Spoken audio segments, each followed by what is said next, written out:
And he's a Freeman. Thank you very much.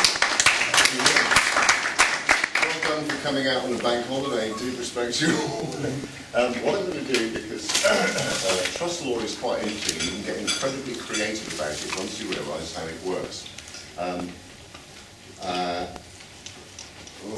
Why is that starting there? Go away. This is starting at the end and going to the beginning for some reason. Why is it doing that? Bear with me a second, guys. Oh, I see. It's alright. I can see what's going on. And that's what we want. My apologies.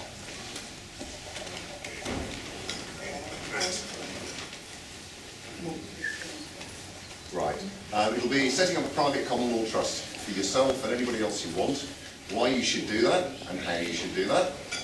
I'm going to carry on from the talk that I gave before, just to nail down something about the Uniform Commercial Code, PACE and the Police and Criminal Evidence Act, and what to say if arrested by the police for statutory offences, and not only that, what to write before you sign anything. Don't forget, and you should both write and say these words.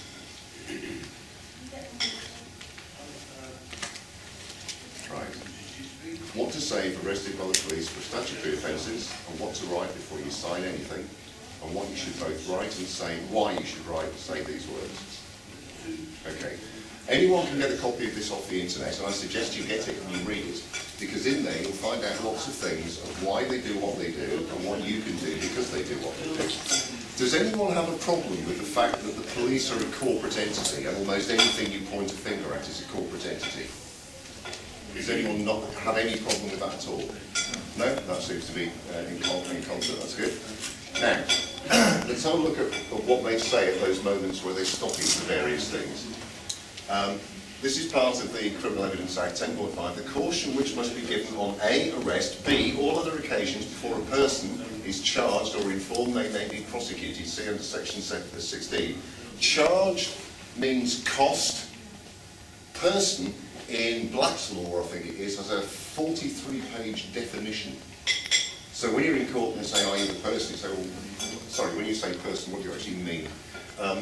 What they say to you, you've probably heard it before, if not directly to your face from other people, you do not have to say anything, but it may harm your defence if you do not mention, when questioned, something which you later rely on in court. Anything you do say may be given in evidence. Anyone have a problem with that, the fact that police say that? I'm going to show you why they say this bit. But it may harm your defence if you do not mention when questioned something which you later rely on in court, because if you don't mention it at this point, you can't use it later on. And this is what you can't use later on. Say this. Many thanks, officer. I'm reserving all rights afforded to me under the Uniform Commercial Code 1207 without prejudice. If you say anything, remain silent after that. If you say one thing when you are cautioned, say that, because you can't use it later if you don't say it at the start. It may harm your defence if you don't mention now something which you later rely on in your defence. So mention it now and tell him. I am informing you of this at your invitation now, so that I can rely on it later in my defence, and in any counterclaim I may bring against you. In other words, you're letting them know that you know what's going on. You're letting them know that you can draw a line in the sand under statutory law that refuses all contracts that are foisted on you without full disclosure, that you can stand back from all contracts foisted on you under duress. In other words, sign this or we'll take down the cells and beat the crap out of you. And you can also redraft those contracts. So if you get something from the boys at the side of the road going, oh, I'm going to give you a penalty charge, what is it they want you to do? They want me to do that, don't they? Yeah. Right. That gives it validity. This is what you should write, having said this. Wherever there's a dotted line for your signature, you write underneath it UCC 1-207 without prejudice, and then you sign it.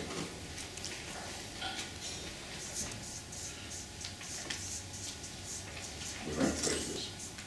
And get used to doing it. On anything. And I mean anything and everything. Cheques, contracts, anything that's foisted at you, by just putting this little simple thing here, it means you can stand back if you can later prove that part of the contract was foisted on you that was undisclosed before you signed it. Because you're reserving all rights that if it was undisclosed, the contract is immediately and utterly invalid. And that can be, you know, on-the-spot fines, it can be parking fines, it can be speeding offences, it can be anything. They're making you an offer of a contract, that's why you're allowed to redraft. So you can take that and go, well, I don't like that. I'm going to put in, for processing this form, £250, and then hand it back to him, because you're negotiating. He's offering you a contract and you're not liking it, and you're saying, well, under the Uniform Commercial Code, I've got the right to redraft. Do you want that one? So you want 60 off me, well, I want 250 off you, so you send me a cheque for 190, and we're square then, aren't we? Anyone got a problem with that? You're allowed to do that, but they don't tell you that you're allowed to do that. You have to know that you're allowed to do that. So when you're stopped by the police, they'll go, you know, all the usual questions. When they ask you questions, ask them questions back. What's your name? Why do you want it? Is this your car? And well, if you don't know, it's none of your business. If you did, it would be. So you don't because it isn't. What business do I have with you? I have none. I'm reserving all rights to actually stand back behind all statutes. Now, on the other side of the law, because coppers have two roles in society, is this, as a society.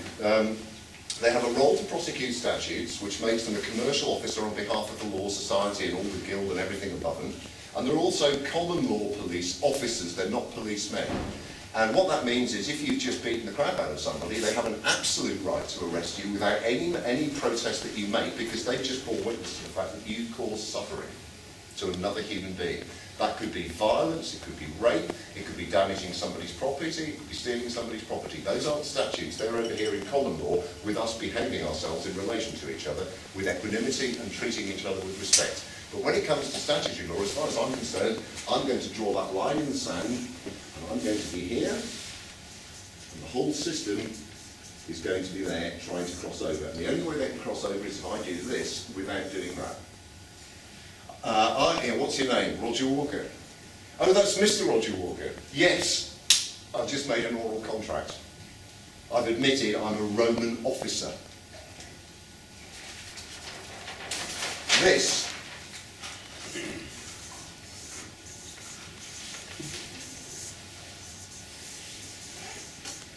is called a man. This, watch the difference, is called a Roman officer. And so is this, if it has that title in front of it. Okay? So this is a Roman officer. And you are called a civilian. You are the lowest form of employment of the Crown Corporation. There's then another one, and you watch that you get letters from the council and everybody else addressed to you like this. It may or may not have a title, but for my name, it will be all in uppercase. And that's the loss of all rights. In other words, the moment you say you're Mr. Roger Walker, guess what rights I've got left? None. That disappears off the face of the earth. You're actually admitting you're working in statutory law. Anyone got a problem with that? No? So when you get stuff coming through the door, have a look at how you're addressed. Are you addressed like this? Are you addressed like that? Are you addressed like this or like that? Are you addressed like this or like that? You admit to being this and you have nowhere to go. You admit to being this, you have some rights, but they've still got all rights over you unless you reserve them under this. You get them to write it like that and there's nothing they can do about it, because they will always in their forms want capital letters and they'll want it in blank. And the reason is when you write it in capital letters, you don't know that you're actually denuding yourself of all rights. So when he says, you know, I'm arresting you under Section 16 of the Road Traffic Act, blah, blah, blah, Section C, blah, blah, and I'm now going to read you your rights. The moment he reads you your rights, many thanks, officer, I'm reserving all rights afforded to me under the Uniform Commercial Code 1-207 without prejudice. Could you write that down, please? Because I do wish to use it in my defence. Yes, go for it. Would we be able to get a copy of this PowerPoint presentation? Yes, I can copy this up to anyone if it's already taken it. I think it's here. But Roger, the last time you were here it was 204. Right. No, 207.4. 207.4. Yes. But you get top marks for remembering. My life depends on it right now. The point form is I'm standing back from. The reason being is in America they've moved the recall so it's under a different number. They're actually moving it around so people can't find it. Okay. That's how valuable it is. They know we're homing in on it.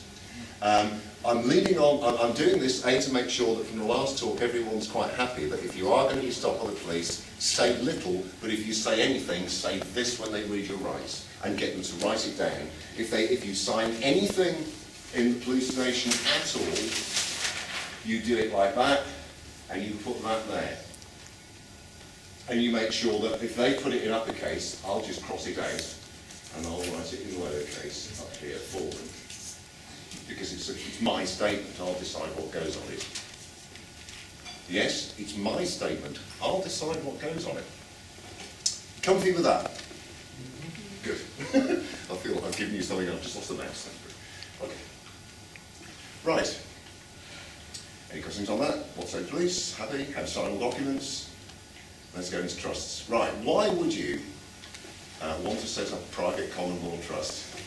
And in fact, how should you?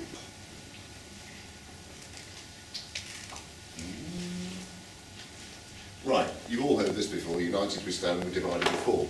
What tends to be done by people who know what they're doing? Has anybody heard of the Rothschild Continuation Trust? That is over 370 years old. And it's exempt from tax, as all trusts are exempt from tax. That's what they don't want you to know about. The problem being, of course, if you go through the legal thing where the police arrest you and they railroad you through the courts and they say we're going to fine you some huge amount of money, and then they come around and try and take your car from your drive, what you want is that car not registered to you. In fact, what you want to appear on paper as is a straw man. Somebody who has absolutely nothing at all. And families have set up trusts to do this over the years. And I'll introduce you to a couple in a minute who are past masters of this, and I will humbly kneel to them because they've nailed this to the floor. They've produced 2 books. If you buy any 2 books in the world, get these 2 books. So, united. So it's a way of people aggregating together and saying, all of this is ours, and we're going to put it under a name over here.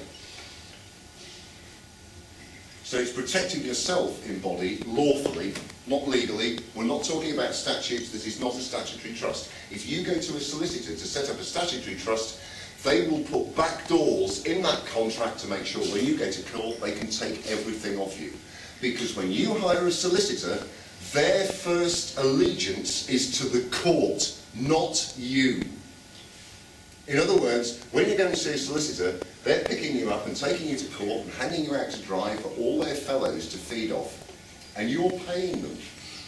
That's how bent these people are. At least with a prostitute you get what you ask for. And they will. So if you ask them to create documents for you, they will build in back doors to make sure that they can come and get you without you realising that they built it in. It's called fraud. But they don't give a shit about that. We've actually had a contestation. You can protect your loved ones in bodies. Well, we had a contestation with a judge where we'd gone for a judicial review, and the point we were making was this. At the previous case, 3 people had borne witness to their counsel, the other party's counsel, saying that she had given complete and utter full disclosure for this case, but she hadn't.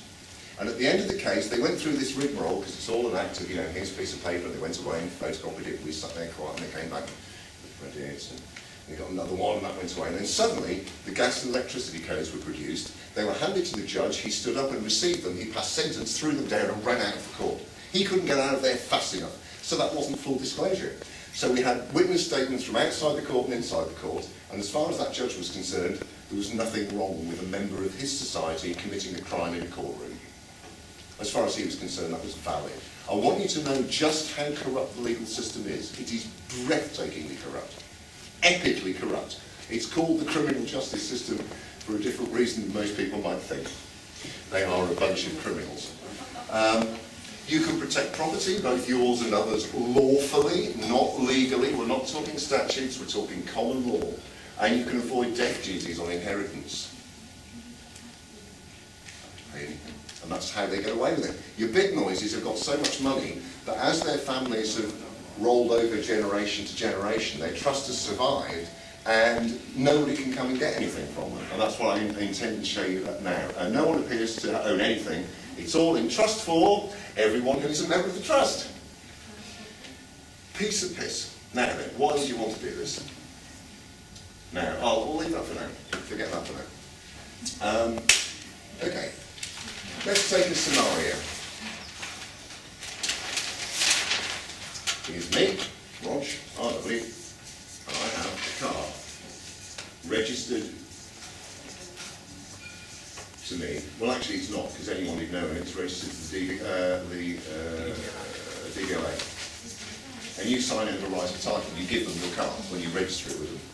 Because you become the keeper then. You're not the owner anymore. That's why they can take away and crush it. It's their car. You gave it. Registration. Registration. The loss of kingship. As in castration? Registration. The loss of sovereignty. In other words, you have no right of title over it. Now, suppose, they come and get me and, we go to court and I'm found guilty of some victimless crime, which is what statutes are, there's no victims. And in fact, when you get a speeding offence now, they have a victim surcharge. And the first thing to say is, who's the victim? And they just, they say, the law changed 5 years ago. No, I didn't ask that, I said, who's the victim? And they don't like it because there isn't one. It's just another way of taking more money. It's one of Blair's inventions to get more money off us. So, maybe there's a fine on that and it's X amount of pounds, but it's fine. And I decide, fuck it, I'm not paying that. So that then goes to the bailiffs, and we've got ways of stopping them coming in, and they put a lien against this car. So I want to have a car that I can drive that isn't mine. So what do? I'll create a trust, and I'll register it with the trust. Suddenly it's not my car anymore, it belongs to this trust over here. So let's imagine another scenario, and Craig went through one a while ago, as we all have at some point in our life. You're driving along, a camera flashes, and you go, oh shit. And they send it through the post, you were doing 38 to 30, 47 to 40, 58 to 50, or whatever. Immediately, you can stand back from that under the Unified Commercial Code because they're giving you an offer. They're offering a contractual thing, we're coming to you. It doesn't look like one, but that's what they're doing. Now, if it's registered to a trust, this isn't alive. This is dead. It can't drive a car. Sorry, you've sent us to the trust this thing about somebody speeding in the trust's car. Can you tell us who it is, please? The onus of proof is on them. You get that form and you can fill the back in and say, we don't know. This car's in trust and it can be used by any number of people. You're accusing somebody of committing the offence. Well, the trust can't commit the offence because it's a private trust. It can't drive a car, it's a piece of paper. There it is. That can't drive a car. Roger, I was going to say, if it's registered to the DVLA, how can you register it through the trust? Simple.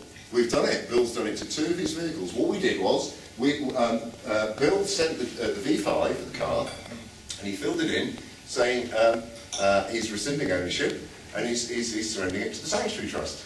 And I signed it on behalf of the Sanctuary Trust, and we put it through our BM PO box. Right enough, it came back. The van that he uses for his band's gear and his own car are now registered to the trust. Okay, so if they're coming to get him for a statutory offence, they want to claim the car, their car, it's not his anymore, it's mine. So I wrote a letter to Bill, thanking him for allowing us to buy the vehicle off him and store it on his drive until such time as we could find somewhere to put it.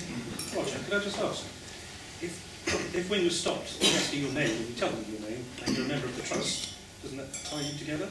I'm assuming a flash, right? If I was stopped because some couple are saying, you were going a bit faster, Oh, I see. If he's saying you're going a bit fast there, the first thing I'm thinking of is that his opinion or does he have evidence? That's what I want to know first. Has he got evidence? In one night at about 1:30, Bill rang me up and said, Roger, I've been stopped. And he had two other people in the van with him. And they said they pulled me over. And I said, did they use their blues and twos to pull you over? And he said, yes. So well, tell them you're going to prosecute them. They can only use blues and twos for emergencies. It's a statutory breach if they use it for any other reason. So now you've got right of claim against them. So he's on the phone giving this up to the copper while I'm on the other end rapidly writing legal documents to take to the police station. And they let him go in the end. Because they asked him his name and he did the right thing. He said, what are you waiting for? And they want it because they want to write a contract. Oh, you're Mr. Are you? Sign this. You're done. You've just contracted with them. They've got you by the nuts and do anything they like with you. So they'll railroad you through the courts. Everybody will make money out of you, and you can't understand why you can't turn it off. Okay, does that make sense? So it's a different scenario when you're driving the vehicle, and nevertheless, one of the proofs that I've already jumped ahead with in the documentation I sent to the Chief Justice, Lord Judge, who's head of the Ministry of Justice, is I want them to prove that I was actually working under my title at the time. Because unless they can, I wasn't. Do you know the difference between equitable and the... I've seen your last... Yeah, brilliant, right. So the two halves, I'm on this half, not that half. And if you think I'm on that half, I now want the entire judicial system in this country to prove that I am. And I've put 12 points that I want them to prove, and they're all the assumptions, presumptions they work under in a court. And they are the fact that they take a public oath to act as a trustee, and then they throw it away and they operate on the guild oath because they're making money out of that. So they just ignore their public oath. So they're committing a crime straight away. If you go in and say that you're the executor of the trust, they will carry on as if they're the executor of the trust, because what they see you as is what's called executor de son tort, a bogus executor. And I immediately go, no, I'm the executor and beneficiary. You can only be the executor. So I'm the real one. You're the executor de son tort. And if you don't protect me under Uniform Commercial Code, I'll take you to a common law court. I'll strike the jurisdiction as common law jurisdiction. I'll prosecute you for loss for breaking your own rules in your own jurisdiction of statutory jurisdiction. In other words, I'll take you to another jurisdiction because you weren't playing the game properly in your own one. Does that make sense? Yeah. When they know you can do that, they'll run out of court and dismiss the case. Because you think they're going to lose money? Especially when you can go after them 4 times what they're coming after you. And if you let them know that and you know exactly what law to use and you quote that to them, they'll suddenly disappear. They don't want anything to do with that. So that's one of the... The other way in the car, I've been told, is if you've got your passport, your driving licence, you say to the policeman, who do you say that I am? Yes. Right, and you can give them the item and say, is this what you're looking for? And you're not creating a joinder again. That's the other way of doing it, but I think that will work. Some of the guys at Leicester tried that and do it. You've got to be careful though, you're right in what you say, Yeah. because one of the things is that they'll write down what's on the driving licence and how is your name spelled on the driving licence, it's all capitals. Yeah, same with the passport. Same thing, yeah. So that you're basically saying, if you operate as a Roman a slave with this driving licence, you have no rights. You're actually performing commerce. That's the only reason you need a driving licence. You can travel anywhere you like. Yes, sorry, Rob. Could you write, when you ask the question, could you write your name down in lower cases and give it to them and say? And that's not proof. You've got, it's one of these things you've got to feel in real time, depending on what the police officer is saying to you. So the thing to do is slow everything down. Get them as calm as possible, stay as calm as possible yourself, and get them to come and join you in that sea of calmness. It's all right, no one's hurt, I think, no property damage to you, we're all right, it's okay. Well, calm down, you're not a coronary before you're 45 if you carry on like that. So, I don't like your attitude. Well, I'm sorry, I'm not here because of your psychological shortcomings. You go and see somebody about that because I'm not the one you want. Well, actually, I am the one you want to see, but you don't know why. And you do, you have to feel it in real time. The whole point of setting the trust up is to stop people coming and getting property off you, foreclosing on your house, foreclosing on your car, foreclosing boat, plane, or whatever else you've got. And this is what the dogs do. They don't want to lose it. They want to build an empire, they don't want it taken away from them. So for them to build, somebody else has to lose. It's a game of balance. Somebody's making lots of money, somebody else is losing lots of money. Yeah, and that's where we are. The financial system is essentially being privatised, and they're ringing us out now. But we know who's doing it. So, let's keep going. Yes, thank you. Right, so we set a trust up, but we set it up for a very funny reason. We set it up between the four of us, Bill, myself, Adrian, and Dave, who's here with us today. I think he is, where is he? Dave, all right. Hello, he wasn't back. And the idea behind this was, we could act severally or individually for each other in legal cases. So we set the trust up purely to deal with legal cases, and it's the declaration of creation of a private trust, that being the sanctuary trust. Being on this day, the 19th day of December in the year of our Lord, blah, blah, blah, signed and witnessed below. The sanctuary trust will work for and on behalf of its own members and any third party, brackets S, they care to act for and on behalf by prior private contractual arrangement, private contractual, not statutory, with these third parties. The principal members of the formation of this trust are the undersigned and witnessed. So we did this, we knocked this up, and then bonk, it ended up looking like that. And we basically signed for ourselves and countersigned for each other to say that we'd formed the trust. And the whole purpose of the trust is to deal with legal issues. However, it's now evolved because we're now backing property into it as well, but there's another way you can go around that. Let's go back to this idea because I'll show you something weird that goes on with people who really are good at this sort of thing. They'll have their family up here. By the way, this is a way of life for people who do this. It's not something you piss around with, it's a way of life. They'll have a family and they could have, let's say, I don't know, an extended family of 35 people. And what they do, they'll form a trust, let's just call it Trust A, and that's the one that will deal with what the sanctuary trust deals with, law. Okay? They'll sign over everything into that trust, and then the first thing they do is they bring another trust, they build another one down here, call that Trust B. Trust B takes ownership of everything. Okay? So that's, you know, houses, cars, property. It's all in the name of the trust. And because the trust never dies, there is no inheritance tax, because once it's in the trust forever. As long as that trust exists, it owns that. And that's why, would you believe there are some trusts in this world that have been going for over 600 years? Rolling them on year after year, collecting things and not giving them away, not being taxed, not being challenged in any way. It's bigger and bigger and bigger and bigger. And you can spin off other ones around here. And one of the funniest ones of this was they got a pet dog, one family, and they put a trust up for the dog. Okay? So we've got Trust Dog, the dog trust. And this dog bit one of their neighbours. So the neighbour decided to have a go at them, and you know, Trust A dealt with the legal issues in this neighbour on behalf of the dog, and they lost. So do you know what the guy got? The dog. The dog. The dog that bit him is what he won in court, because the dog has no assets. The dog's in a trust of its own, connected to nothing else. So he won the dog, and obviously he didn't take it. Now, I mean, this sounds ridiculous, you're laughing. I'm glad you're laughing, because you should actually get creative and fun with this. It's as daft as this. It's how far can you back away your property so that you stand there and it looks on paper as if you've got absolutely nothing. Absolutely nothing at all. And it means, say, if I go and buy a car I'm in a trust, I can sign it over to that trust, think I bought this car, yeah, it's in the trust now, good. However, under the trust status, whatever you bring into the trust, you have sole right of use of. That means I can't have a brother 3 times removed over here going, fuck you, I'm taking this car, I'm driving it around myself. And it doesn't work like that. But when you do it, you have to set it up so that it doesn't. So when a family comes together that knows what it's doing in trust law, it becomes to the point where when kids get to about the age of 10 or 11, they're told how this works.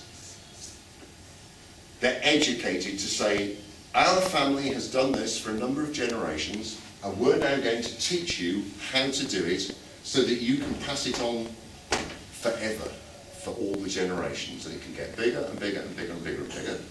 And whatever you bring into the trust, you have sole right of use. It could be a house, it could be a food processor, it could be a car, it could be a push bike, it could be anything. But you have the right over it. And the way you do that, oh, actually, it's just, we all gave each other power of attorney. These are forms that we got from a solicitor because we wanted it to be appropriate that if we showed it, we'd done it correctly, both statutorily and otherwise. But the problem was I got Bill to witness me, and we got each other to witness in the trust. Do you remember that, Dave? And then we realised we were short of signatures because there was 4 of us, and what we needed was this. Somebody outside the trust. So I got a friend of mine called Oliver Richards, who's a mechanic and a very bright bunny, and tried to defend in cause. And we each got somebody else to witness the fact that we were giving power of attorney severally to each other in the trust. And then, something we haven't done ourselves yet, a trust certificate. So it proves you're a member of it. And of course, what you need in a trust, a lot of you will know this already, but you have to have them in a private trust. As in all trusts, you want an executor. Somebody who says, we're going to do this. Now that can be more than one person, so it could be a body of people. You have a beneficiary of the trust. And of course, you have trustees. Now, you can be both of these. You can be either of them, but if you're this, you can't be either of those. So you can only be a trustee on its own, you can be a beneficiary and an executor, you can be an executor and a beneficiary, but you can't be an executor or a trustee or a beneficiary. In other words, this is on its own. But these can be combined into one individual. And that's what you do when you go into a statutory court on UCC. You say the executive beneficiary, court for the trustee, Crown Prosecution Service can leave. They've got no standing. All parties are present. What are they doing there? However, the trustees are the ones who will, if you like, fight your case. In other words, they'll do it because they're not part of that. That's, everybody in the trust wants to be that, but somebody within the trust can be appointed by the beneficiary members as the executor to tell the trustee, go and fight that case for us. In other words, they've got no benefit from making money out of the trust. Does that make sense? So when you pick trustees, you want somebody who's going to stand at the front and everyone in the family and all their trust and property are back out here and they're fighting the case for them. And you have to get that right. So whilst it's simple to conceptualise how this might work, getting the law nailed down, that's quite difficult. Although it's a private trust and they have no right over it, they will come and say, well, you know, we want you to prove it's a private trust. It's not a problem. So you want some trustees who are definitely nothing to do at all in any shape or form with any member of the Law Society. You don't want any of them anywhere, you don't want them being trustees. The last thing you want is lawyers being trustees or handling other people's money. And you may have noticed that almost every political body in Europe is saturated with lawyers. The American Senate is saturated with lawyers, ours is saturated with lawyers, Blair was a lawyer, his wife was a lawyer, Thatcher was a lawyer. Oh God, it just goes on and on. Just about every Minister of State we've had has been a lawyer. Why do you think that's the case? Because when they go into Parliament, they can make laws for their own society and take more money off us. That's the benefit of the society they're working towards. So you want trustees who've got nothing to do, who've got nothing to do with the benefit of the trust that will fight your case for you. Now that could be somebody within the family, but it's better somebody outside the family that you trust. The reason being is you can do this. If you get two bodies of people, say you've got a trust for family A, and don't use the word family in the name of the trust ever, and try and make it a name that's got... Say again? Family, does it? I don't know that. Thank you very much for that. Well, I know you shouldn't, because it has implications. So you've got a trust for family A, and over here, some good mates that have been pally with for ages, there's a trust for family B. And what you do is you get trustees from, you make the trustees for A from B, so that they act as trustees for your trust, and you do similar. So neither of you stands to benefit from each other's trust, only your own, but you can act for each other. Does that make sense? It's like knitting, it's like knitting people together. And it means that the people in here will be appointed by this family as trustees for this trust, and they will mutually appoint other ones back. And that actually brings two families close together as well. So they can start working on all this and getting certificates out and saying yes. And that's why you need an executor as well, the trustee, to get these filled. So that you prove that when you put the name here, again in lowercase, not of the family, all this, you know, Roger Stewart of the family Walker, throw that away. Roger Stewart of the House of Walker, or just call yourself in lowercase. I know a lot of the Freeman, we've gone into overkill with semantics to make sure they can't come against. You don't need to get that carried away. And down here, Master Roger Walker and Master William Jefferson are trustees for the Sanctuary Trust. So we're going to put another trust back here, and we might move Bill's car again. It's another trust in DVI, we're moving it again. And we can. I mean, who it's registered to isn't necessarily the owner, because you know yourself, you can have a car that's registered to you, that's owned by somebody else, and the insurance is paid by somebody else over here. It doesn't have to be the same person. Of course it doesn't. And obviously you can produce as many of these as you want, and invite people into the trust, and you can put them in capacity. You can say, I'm the beneficiary, I'm the beneficiary, I'm the beneficiary, I'm the beneficiary. Come on in. All right. Good. Any questions so far? You all seem really cool. Oh, that's better. Yeah, go on. You just mentioned that as a trustee, you would appoint somebody as a trustee so that it weren't a beneficiary. The example you just described, you said Bill's car, but in this trust he's a trustee, so yes. Therefore he is a beneficiary. But if you look at the draft of how we set the trust up, yeah. It allows us, because it's a private, in a private trust you can make the rules up yourself. Right? Of course you can. It's like inventing the UN or NATO or the Council on Foreign Relationships. These aren't government bodies. They're just a lot of rich people who got together and say, if we pull all our resources, we can take over the world. Do you fancy it? Yeah, go on then. Let's go and murder that lot over there and take all their oil. The CFR has got nothing to do with it's not a government body, and yet people think it is. Going back to what you were saying, yes.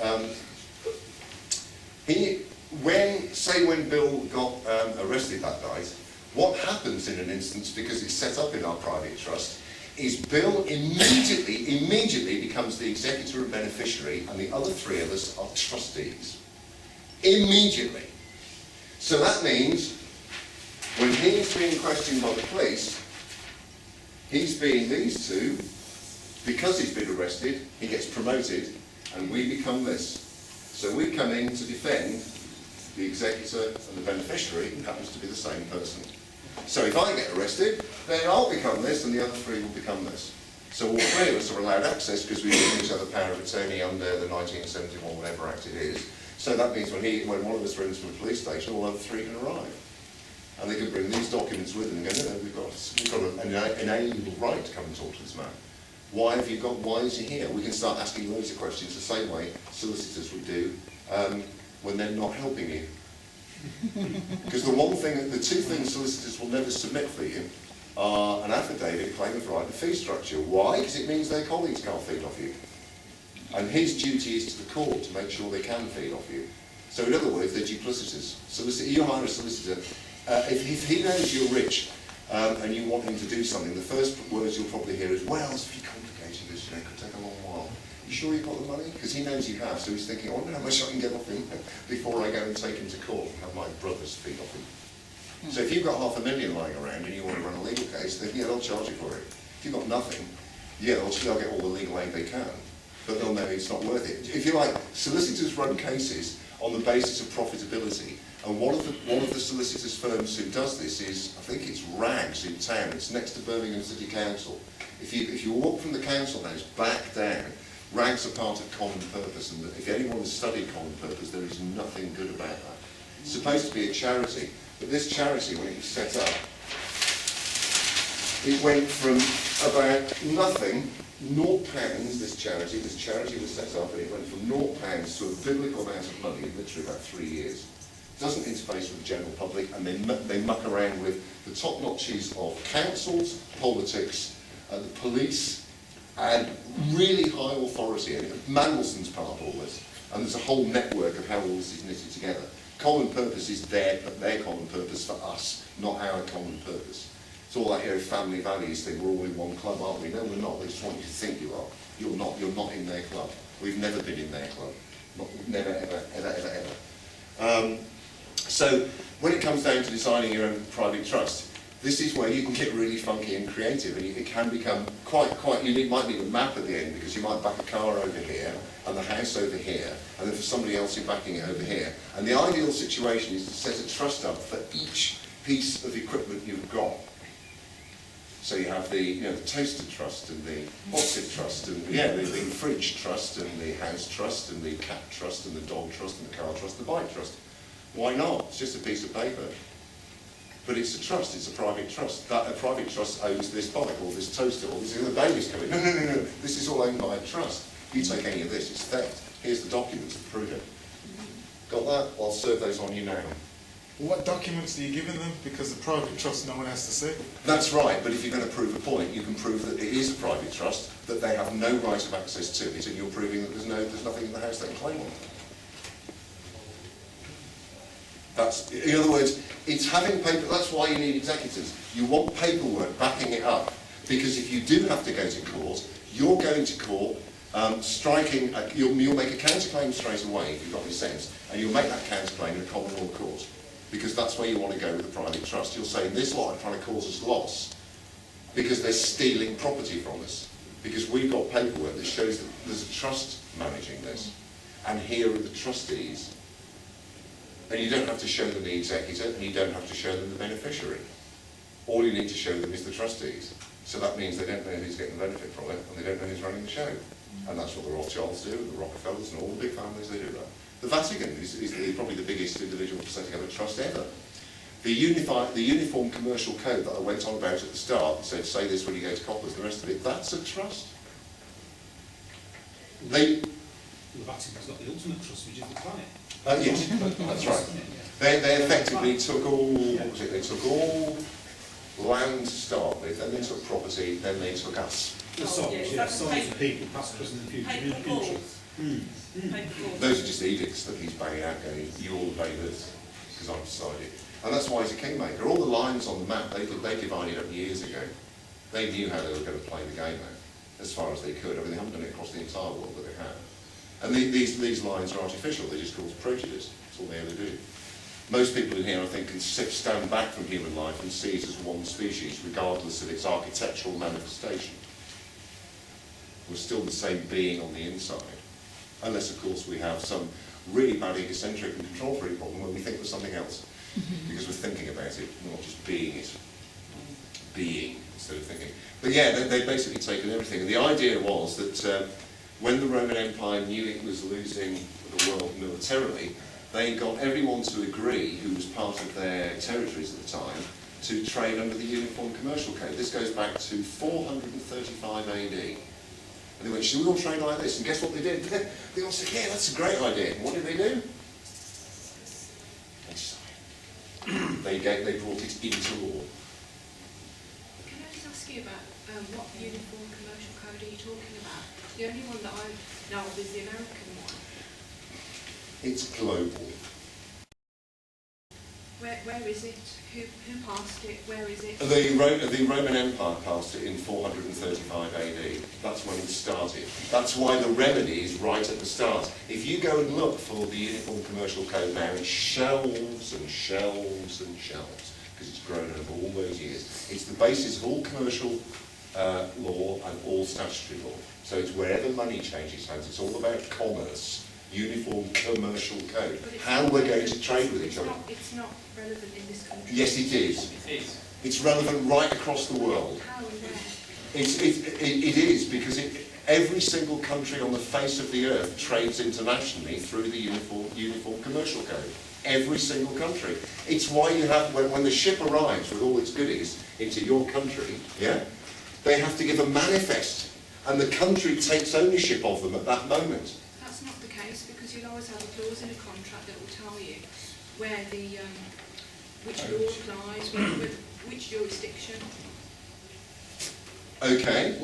What you need to do, right, is to watch Jordan Maxwell on the internet. Put his name into the search line. He's not the best one. I was going to say that. He's not the best example. Well, he gives off as much explanation to me. The Uniform Commercial Code is used for international trading. It's talked about a lot in America, but it doesn't just apply to America. It applies everywhere.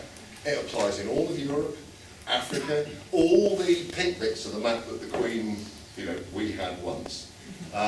Because every single country, even the UK, is a public limited company. They're estates. They're states, estate, state, estate.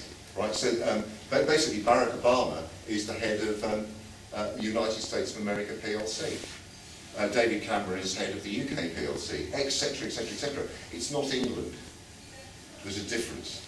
Did you get the split between common law and statutory law? Yeah, I'm just confused because I understand the American Uniform Commercial Code, and by having a specific section like that, that's where I assumed that it comes from. Yes, but what the Americans, I say earlier, what the Americans have done is they've moved the recourse around to make sure people can't find it. It's now, it used to be it's now in one of two places. It's either 1103 or it's 1308. And I don't know which because they keep moving it. However, that's why I'm quoting what you said. You said it was 0.4. No, I'm leaving the 0.4 off. I'm just letting them know that I'm using that whole section and I'll take what I require from it, rather than paint myself out of it, if you know what I mean. That's what I'm trying to do. The recourse being, in this country, 1103. And it does exist. You can find in statutory law reference to common law, and in common law reference to statutory law. The Uniform Commercial Code 1-207 is your common law right to stand back from commerce in statutory jurisdiction. You can't go into a statutory court and claim common law jurisdiction because they'll hold you in contempt of court. You're saying, I want to operate under this jurisdiction, and they're going, no, we operate under this one. How dare you come in here and insult this court? So you don't. You use the rules of statutory jurisdiction to say, I'm standing behind this line, and I've done it when I mentioned it to the police officer, and I've done it with every piece of paper that he's offered me that I've signed. I have protected my rights under the Uniform Commercial Code to stay as a man dealing with commerce over there. And it's why do you think you stand in a dock in court? You're the vessel being rebirthed for salvage.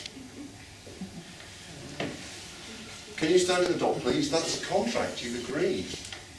Hello, I'm in this bit of wood now, and it now means something. Which is the arse of a horse, because the horse has a dock on his tail. Oh, I don't know whether it's... No, I think we're more seafaring with things like this. Because you are, as far as they're concerned, you're a dead vessel.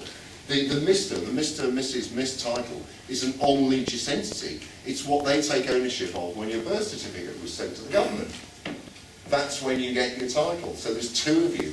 Somebody who has a mechanism to deal with in commerce, and somebody who is a living, flesh and blood being, spirited soul entity.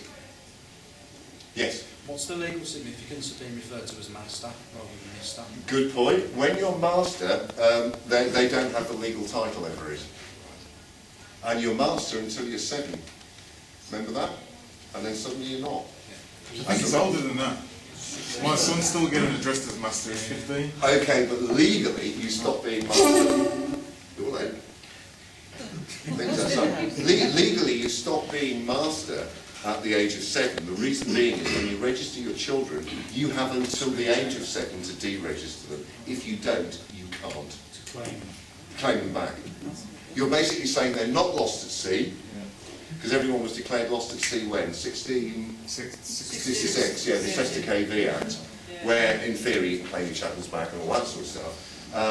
That's why you're a master until then. It only kicks in when you're 7. I mean, yes, I was as well when I was 8, 9, 10. I was called master when probably other kids were as well. But in law, you have to actually do that. I did it on a train a while ago. There was a couple of kids. I was with a lady friend of mine. They were gorgeous, these children. Everyone was like, oh, they're lovely. They were just pouring all over the novel with them. And I said to the guy, I said, have you registered your kids? And he went, yeah. I said, whatever you do, deregister them before the age of 7. And he went, what? I said, yeah, deregister them before the age of 7 because it will affect the rest of their life if you don't. You'll turn them into a Roman slave. And at the corner of my eye, standing on this train, I watched this guy crack his face and I thought, he knows what I mean. And it's interesting to see how this information is slowly sort of filtering out into the community, and people are bumping into people who are knowledgeable of this. Sorry. So what does it mean, Roger, when this child, if you deregister a child, what extra rights does that child have to... They're free from all statutes. They don't pay tax in any form whatsoever. And in fact, I've only just started this. I've not got the right contacts yet. But in theory, if you're deregistered and you're charged VAT for something and you keep the receipts, you can send them in and have the VAT sent back to you to be exempt from tax. And in fact, you don't have to register your kids at all. Yes, please. Where do you public notice the collaterals in the trust? Where do you publicly notice the collateral? You don't, it's a private trust. So what if someone has a public claim against something and they can prove it in public and you can't? Run that by me again, I didn't quite get that. Let's say, for instance, the car was put into the trust. Yes. And you didn't publicly register a claim or a lien against that property. And then you pulled into a public court, and then the judge says, who's got the claim to it? And the DVLA go, they've won.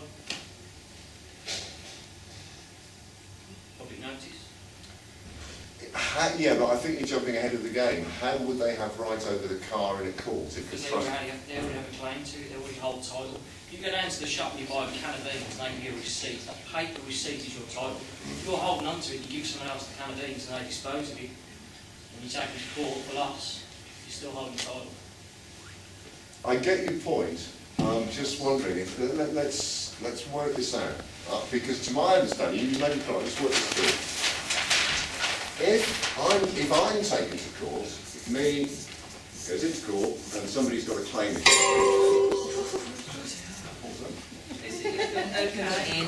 You need to plug your laptop in, it's not plugged in. Power source. Yes, it is. It is plugged in. Make sure it's turned on. Oh, somebody turned it off. Yeah, sorry. Thank you, that's why it's going on to WhatsApp. Yeah, so somebody's got a claim against me, but the car I'm driving is registered to a trust. They've got the claim against me. They can't come and get the car because it's not mine.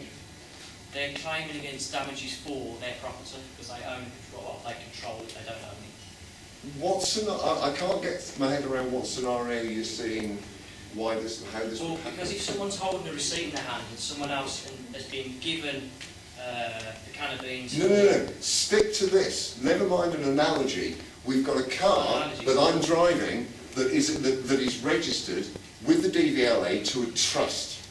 In other words, the DVLA have proof that it's not mine. The DVLA own it.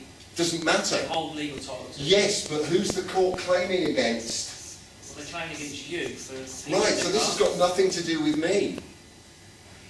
You have to own the car. You have to own the car though before you can put it into trust. You don't own the car, you don't hold legal title to the car. I know that what car's not yours, so it can't go into a trust, so that never existed. Yes, it can. We've done it twice. We've already done this. This is a done deal. That's why I'm doing this. This is how the mafia has been working for years. They're rich, but on paper they own nothing. Yeah, that's right. Because we did it with Bill's car. What we did, let's just move on with this because I've got the mechanism up here. Ooh, well, there you go. Let's get rid of this. Yeah, okay. That's actually, let's go back on that. Let me go back a slide. Previous. Yes. Can you see that? BM box in London. Right, it's an electronic office we've got. Or we'll develop it into electronic office, and that was the address given to the DVLA for 2 vehicles registered to the Sanctuary Trust, and they sent it back through that BM box and said, yeah, that's not a problem, these vehicles are now registered to the Sanctuary Trust. So I'm driving them. It's not my car. If they have a claim against me, this doesn't even come into the equation because it's got nothing to do with me. It may have something to do with the DVLA, yes. So the trust is holding legal title? Correct. I take your point about registration completely and utterly. Nobody owns their own vehicle. But what you want to make sure is, if you've got a claim, you don't have a vehicle they can come and get off you because you don't have a vehicle. I'm driving it, but it's not mine. But the trust is the keeper. Excellent. Yes. But you've still got to publicly notice the collateral in any trust? No, you don't. Or the private trust. Nobody has to know. That's the point of a private trust. You set up a statutory trust and you'll be fucked from the word go. And I said earlier why. If you get a solicitor or anyone to set up a statutory trust, they will build in back doors to make sure that if you try to go into court with that, their colleagues can come and get you through some back doors they'll build into. And I've met somebody who did that and they got shafted big time and he paid a fortune for it. So if you were just to fill out a UCC1 financing statement, because it's UCC you're talking about, okay, yeah. And you list in the collateral box, and then you publicly notice the registration of the UCC14, it still needs to be publicly registered. It's not collateral though, is it? No, Yeah, it but is. the point being is you don't have to go that way. That is the point. Okay. Yeah, in other words, say I bought a house and I back that into the trust, so now this trust owns is a house of which I am a non-paying guest. Yeah? And I live in this house, but this house is registered to the trust. So if, say, somebody comes again to make a claim against me, what do I own? Neither of those. I want to be a straw man. I want to look as if I've got nothing. Therefore, they've got no claim against anything that I own because I don't own anything. Something else does. That's the point of trust law. That's why it works. You can back stuff away from you. In fact, as I said earlier, you could have another trust owner here that this gets backed into. This trust manages it, but the trust down here has registration on it. And they do the legal fighting for you, but it's all down here. So that if there's a claim against this trust, what does this trust own? Nothing. They're just a legal trust. Just like the Sanctuary Trust, it owns nothing. Would it be a claim against the thing and not the trust? No, you can't claim against the thing because the thing can't commit an offence. Okay, You Roger, can claim right. ownership to a car, can't you? You can claim ownership to a car controlled over with legal title. Who? Anyone? Yes, but you can also give it to anyone. So isn't it up to the judge to justify who has the No. superior claim to anything? No. They may have a right of claim against me that is correct in statutory law, and they want to foreclose on it. Well, this is under common law, under contract. Contracts exist in statutory law. You can make common law contracts. No, but if you- bailment, I mean. A bailment? Yeah, but that's a statutory instrument. No, It's not. it's not that. Are you sure? Yeah. I'm going to check that. It's not an exam, it's through this. I like things I don't know. Clearing the pictures, yeah. I'm just asking a question. Okay, Roger, what I wanted to ask. No, we have right? to ask questions. It's all right, I'll make it. Thank you, Brian. I'm going to follow that one up. I don't know. What's your understanding of that, then? I mean, given what I know this can be done, because I know people who've done it, and I'm just getting started, so I've got the shape of it, things to do. But where would you see this, to play it the other way around, be the devil's advocate, how would you see this failing? Because you don't have a claim to it, because you haven't publicly said, I'm claiming it.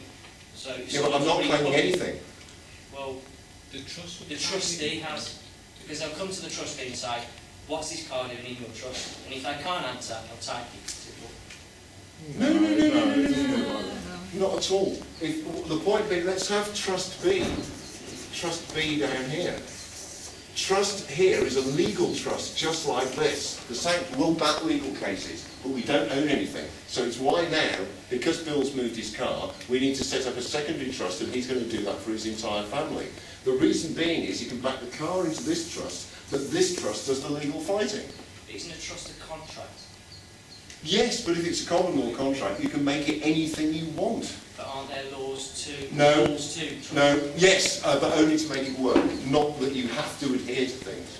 There's lots and lots of flexibility in it, a huge amount of flexibility in it. You're making it up. The rules are yours. It's a common law private trust. You can put anything you like in there.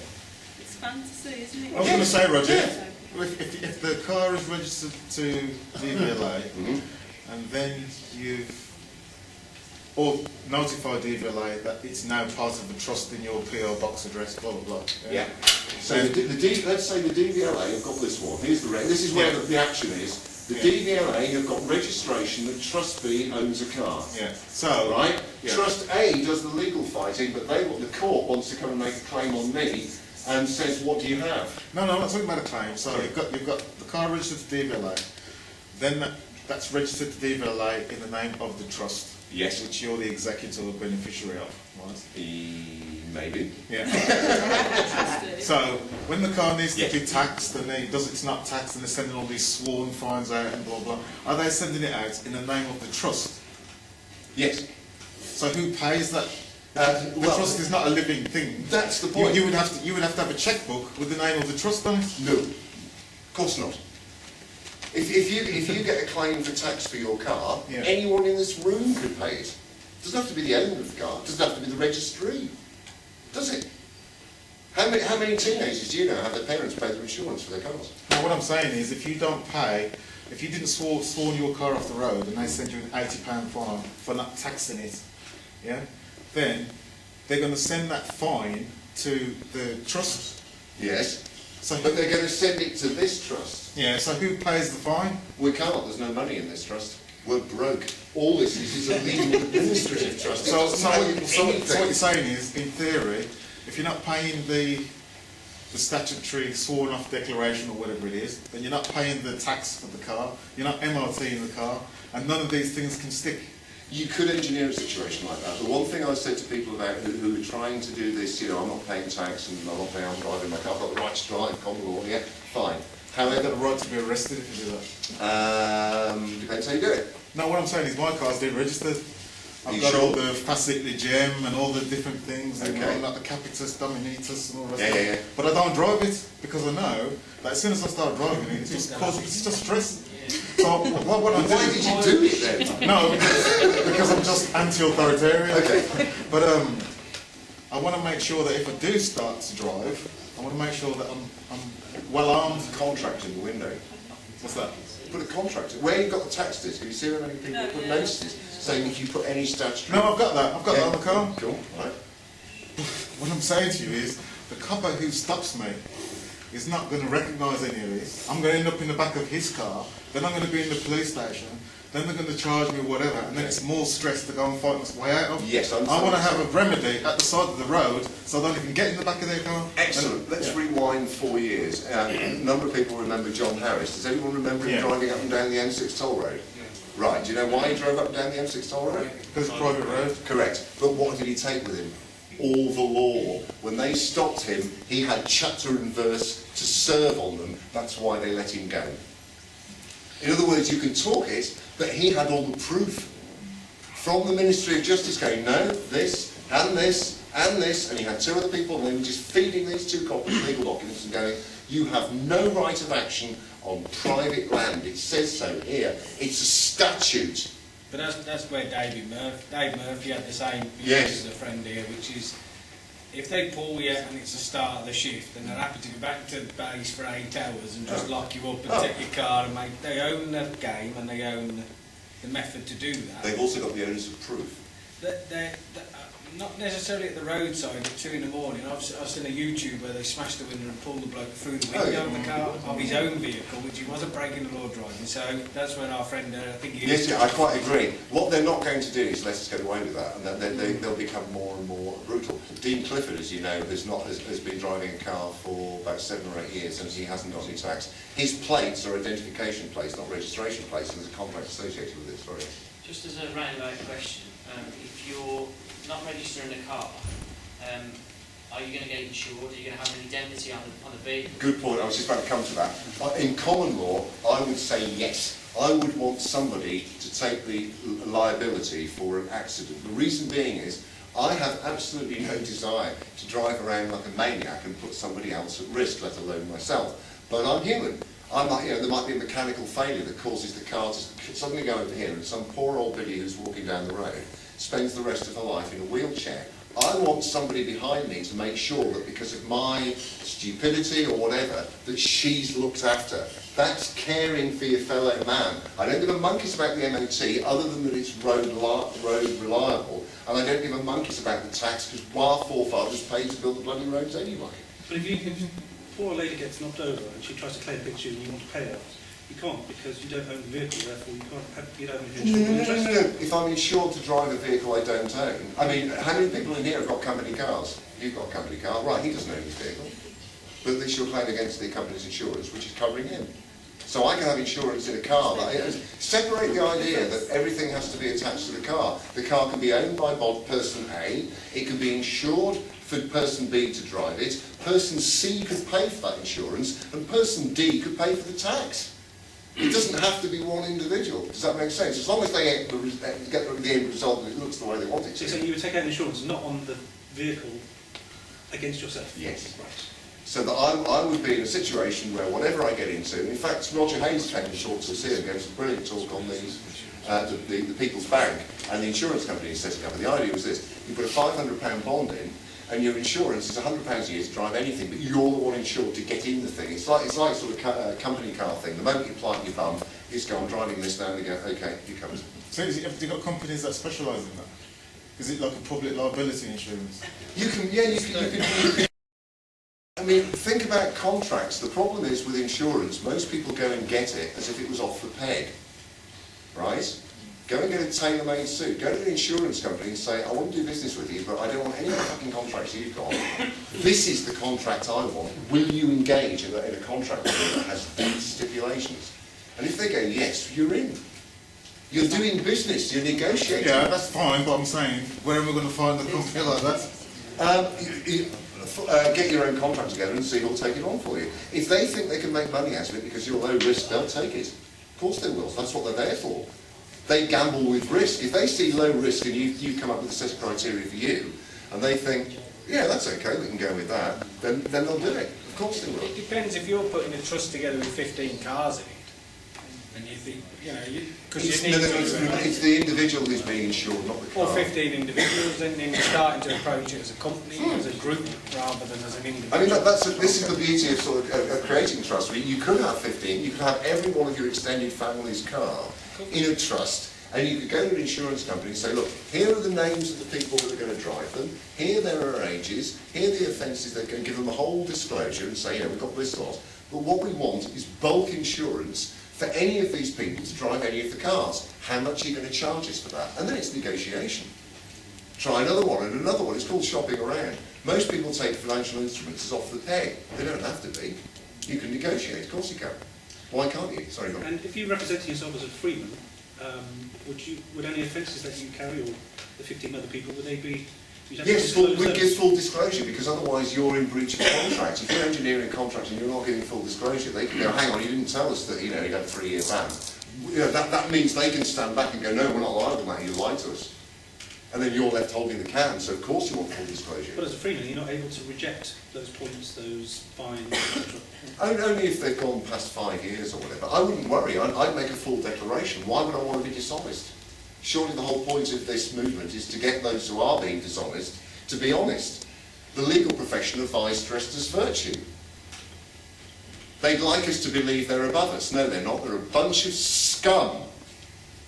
They're a bunch of incestuous, morally vacuous, parasitic scum who work for themselves and nobody else. Yeah. Ask anyone that's been divorced, you know, the letter that cost them £300. And you know, they sent me a letter to tell me the letter cost £300. Please stop writing letters. Solicitors can charge you for thinking about your case while they drive to work. Well, Roger, if the insurance company, you're disclosing your driving history and all of your points, yeah? And your insurance company is insuring you because you've got a driving licence. This the insurance that you've negotiated, right? So when you're stopped and you don't, when you're not displaying tax and you're not don't have any MOT. Yeah, but we declare that in advance to the Yeah. So what I'm saying is, if your insurance is insuring you because of your driving history in accordance with your licence, and the police officer is going to stop you with the belief that you're not driving in accordance with that licence, then your licence has got nothing to do with it. Correct. So the only thing would be, by way of full disclosure to the insurance company, is when I was driving commercially as a road officer, I had these offences some years ago for speeding or whatever happened, if anything happened. However, I'm not using my licence because I'm not driving in a commercial capacity. So I want you to appreciate that as an insurance company, that I'm not driving in a commercial capacity, nor will anybody be driving in a commercial capacity. We won't be doing work in these vehicles, we'll be taking children to and from school, or we'll be going to see our friends. Because, as Craig knows and I know, because I had a company car once as well, you've always got the bit social and domestic pleasure. Yeah. That's common law. That's when you're not working commercially, it's built into the insurance. That's why it's there. Otherwise, why would it be there? It means he can use it for his job and he can use it to pick up the kids from school. But that's what I'm asking. But why are they insisting on finding out your driving history if you're driving for domestic? Well, I don't know if they will. I mean, I've not actually attempted to do this yet by way of approaching an insurance company with a contract I want them to have. Although we've got a car that we're going to do what you've done. Yeah. We're going to do all this and actually run it as a pilot experiment because we don't go into car gets trashed. what if somebody looks at this process and does it and they don't really think it's what they do for the public and drives around a lunatic and causes a lot of damage? Then they deserve everything they've got coming to them. So, where are the fail-safes in this system to stop idiots from doing Common law, if they're driving with what would be described as reckless and without due consideration for others, that's a common law offence. You bring people at risk. So would you agree that processes need to be in place to stop roads from doing that? Yes. Which is exactly what it is. But I'd say to you also, similarly, anyone who has the intellect to cope with what we're talking about here isn't going to be that sort of individual anyway. You know, the people who want to do that, if you talk to them about this, they're just going to go, "You're fucking mental, mate." You know, they haven't got the wherewithal to get to grips with it. They don't give a shit. They're just anti-authoritarian in in this sense, rather than, well, we're going to legally prove that we have a right to do this, separate from UK PLC over here, on paper. Not because we want to drive around like lunatics, not because we want to go through red lights, not because we want to, it's not about that. And that's why my affidavit, when I read it out, I take very, very personally. It's very much a case of, I would be heartbroken, absolutely devastated, if for some reason I knocked a child down outside of school. That would stick with me for a long time. That would grieve me hugely. That is more preventative to me being careful than any government telling me what to do. I don't want to live with that. Everyone thinks I know. It's not a thinking thing. It's not a thinking thing. It's a feeling thing. So the insurance hasn't solved them. The powers that they have to treat everyone with the same brush, don't they? Yeah, but they're getting So involved. to say that they're all arseholes is a little bit... I know. I'm making a generalisation for the sake of extremes, because you're always going to have a massive shade of grey going So on. everyone has to be treated like an idiot because... No, that's the Potentially concern. they Yeah, that's why the statutory legal system was put up, wasn't it? A human being is a monster, so they're treating us as below life. But everything's written down. Well, that's an assumption. Can we move on to somebody else's questions? Yeah. Or? Yeah, go on. Sorry. It's a fairly valid point, though. It's an interesting point of discussion, because it's. If I move on with this, I think things will become a little more obvious today. How are we off for time, Andy? Are we okay? Yeah, I was going to say 5 or 10 minutes. Yeah, good, okay. All this is here was the fact that we can, it's signing over power of attorney for us to operate on behalf of somebody else in a court, so we can actually take that document in with us. And, oh yeah, have that one, that's a good one. Where are we? Previous you. Bought the t-shirt. No. This is, we have a group of people, the two friends of mine that you've met, in fact, a long time ago, Steve and Scott. There are now 6 of them in the Sanctuary Trust Yorkshire. And what they've done is, Peacekeeper, we've made it a society so we can have our own police. That's why the Law Society have theirs. Got that? So we're going to have a society, and we'll have our own police officers as well. Because societies are entitled to have police officers. So we can have our own, he's a Peacekeeper. New York Guardian Angels. Yeah. Roger Hayes is doing that for Birmingham. Yeah. Ignorance of the law does not excuse misconduct in anybody, least of all a sworn officer of the law. And then common law rules and all the rest of it. And they did this for a giggle. And what happened because of this giggle, they've gone round up north in Yorkshire and people stop them in the street and go, "What's that all about?" And it's a way of spreading the word. So that's why I was really chuffed. They're just iron-on transfers. And this is what their first case. This was a guy who the BBC licensing authorities came in and foisted a colour licence on him. TV licence, but he's blind. And they knew he was blind and they had papers to prove he was blind 5.5 years ago. That's obtaining money by deception. And that's why it's called blind justice. And they've got a number of articles here. That's Stephen Scott. That's one of the other 4 people they have. They have 6 in their trust now. So they're building up as well. It's about holding hands and being more useful to each other than you could be on your own. So if you get 6, 10, 12 people all playing this game, you're really in a good position. You're forming your own society, just like the Law Society, and look what they've done for hundreds of years. And what essentially happened in this judgment, it was absolutely wicked. That's the other one. The court said, well, you do have to pay the black and white licence, but that's all you have to pay. No court fees, no fines, nothing else. And in fact, the magistrates and the clerk went out the room And the clerk bawled at the magistrates and told them exactly what to do. And he's also, the trusts have lost this time, but how fantastic to see somebody stepping up in defence of an ordinary man. They've got right of claim for him, because of course they've got this contract that he was forced to sign for a colour licence, but he's blind, he doesn't need one. Oh dear. So the counterclaim is to prosecute the woman who came to his house at the Common Law bench for causing loss by breaking statutory regulation. We're back to square one. You get that? So they will be taking, these two and others will be taking the woman who foisted that contract on this poor son of a bitch to a common law court, to the Queen's Bench and the common law jurisdiction for causing loss, for breaking the rules of statutes that should have applied to him, which was he's only needs a black and white licence, he doesn't need a colour one. So it was it wasn't a win, but it wasn't a loss either. He had to pay the black and white one, which he was quite happy to do immediately, but it means they've got counterclaim. And again, this is what happens as people get together and start playing around. We're just, I mean, I'm growing, you're growing, we're all growing, we're all getting used to new things and new ideas, and how do you make them work? Take this down before the break, because this is bang on. This is the art of passing the buck. www.passingbucks.com, Gwen Wyckoff and Frank Ozak. These are people who've been doing this for bloody years, and they are probably the best people on the planet because they've got this. 2 books which you can get, Secrets of Wills and Trusts. This is for people who are just interested in it. For people who want to get more into the nitty-gritty, they've got trust blueprints and how to set them up such that they work. Sorry, did you want to get a picky of that? We'll go anyway. Have fun. And the book on the right is how they set their trust up, and it's never, ever failed. So they're my teachers, if you like.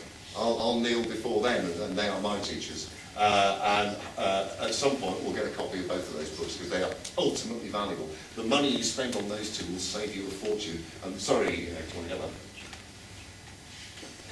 Yeah, go on. If you write the website down though, did you get the website guys? Only half. Only half of it? Let's get back then. Let me just take that thing. I'll leave this up over the break actually. If somebody wants this, I'll leave it up over the break.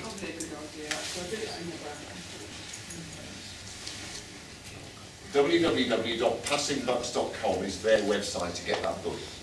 And the second book is expensive, and it's expensive because it took a lot of work by this family. This isn't sort of just, oh, you know, here you go, we've thrown it out. I'm very much skirting over the surface of it to give you the flavour of how you can move property away from yourself and your own title, so that if any form of statutory body comes to get you, the council for non-payment of council tax, blah, blah, blah, blah, guess what? I've got nothing. Do you want to take this? Here you go. Here's a down payment. You want the shares on the bank, have it. So if you can move things away... Sorry, if you've got one of your cars in a trust and you decide at some point you want to sell it, how do you get the money back to the person, to the man? No money changes hands, hence the certificates. Right. The idea of setting up a trust the like of which they've set up is...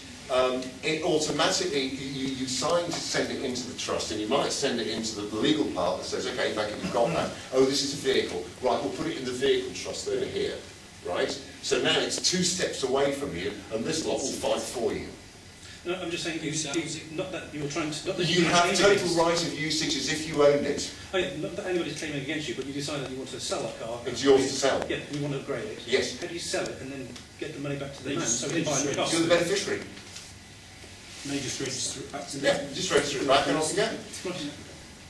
In fact, if you sell the car, what are you doing? You can use the trust details, and when you do the V5 thing, and you fill in your bit, and the new purchaser fills in theirs, what's the difference? It's going from party A to party B. It doesn't even monkeys what the parties are called. But in a family trust, what we're saying is, suppose I did buy a car and pack it into the trust. I have the right of usage because I introduced it to the trust. But does the value that you sell it for remain in the trust? Yes. So how do you then, as a man, buy a new car with the money that you need to buy a new car? Because you can put all your accounts in the trust. You can put your bank accounts into trust. Just ask the trust. Yeah. Or, I mean, if you think, let's have a trust bank account then. Let's have 15 different trust bank accounts. What are you going to need? 3 signatures. That's why I say this is a way of life. This isn't just, oh, we've dealt with that, that's done, let's go over here and do something else. This is how these people live their lives. They've been doing this for absolutely ages, and they've nailed it to the floor completely and utterly. And to go through what they've gone through, we'd be here for the rest of the week, because they've got the pathway nailed to the floor. If you go, never mind about me, forget about me when you leave here this evening. If you do anything, go and buy their books. Then you really, really will know. That's what you want. Those two, and particularly that one. So yeah, all it is administration, if you think about it. It's just like, I'll bought a car, I'll register it with this trust. Thank you, with a legal trust, we've taken that, we'll park it over here in the car trust. You drive it around, you pay for it to be taxed, or not, or whatever. You come to sell it and you say, oh, can I have the documents back? I'm going to sell it now. Because the trust is set up such that who introduces property has a hidden right of title to it, okay? It means I can go to the trust and here's your V5 with this trust's name on it, because it first had this trust's name and this one, and I'm selling it to you and you're going, oh, it's a trust. Yeah, it's okay then. It's mine to sell. And the house, and the caravan, and the boat, and the ship, and the plane, and this industry over here that my family's built up over years, and this country that I now own called Greece. Well, Goldman Sachs. Yeah, everybody works out Goldman Sachs is running Europe. Yeah, Max Kai, isn't it? Is it now? Well, the head of the ECB bank is an ex-employee of Goldman Sachs. The head of Greece now is an ex-employee of Goldman Sachs. Italy's Goldman Sachs. Spain's Goldman Sachs. When Ireland went down, it was Mr. Cohen, really good Catholic name that is. He was the chancellor, effectively there, that stuffed the country. He was accused of committing treason at a press conference, and he just walked away. But yeah, they're basically what it is. If you can think of a corporate takeover, they're just doing it nationally with sovereign debt. The whole thing's being privatised. That's what's essentially happened. So hence all this. Get back and put it behind firewalls, all the shit that you own, so it looks as if you don't. That's the bottom line of trusts. Did Mandelson attend Bilderberg this year? No, but I'll tell you who did. Who's Kenneth Clark? Ken Clark's one of the top men. Ken Clark's big. William Hague's interesting because since he accidentally fell on that young lad in the hotel room, he's been talking about Syria going into all sorts of things. What are the other things? He shared the room to save money. That's all. Let's keep the bloke a break. But William Hague's come back from nowhere. Very interesting. Baroness Farce is the next one. Look at her finances. Should we have a break? Yes. Yeah, I will do. Give the man a round of applause. Yes.